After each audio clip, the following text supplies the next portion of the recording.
I wanted to have a chat about why it's better to avoid using WhatsApp or indeed other messenger services to send videos that you're going to use in an edit. So I've got this clip of Chapter, Doggy, and I'm going to send it via WhatsApp, and I'm also going to send it via Dropbox, and then I'm going to open them both in Premiere and we can see the difference.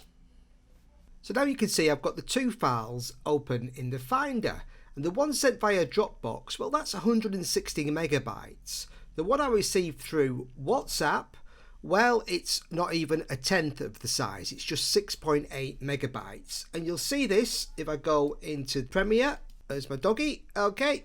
And there is the file that was sent via Dropbox. Okay, but look here at the size of the WhatsApp video. It's tiny in comparison, because when WhatsApp sends a file, it compresses it to a small file size to make it easier to send and not use too much data. Okay, which is great for WhatsApping, but not great for video editing.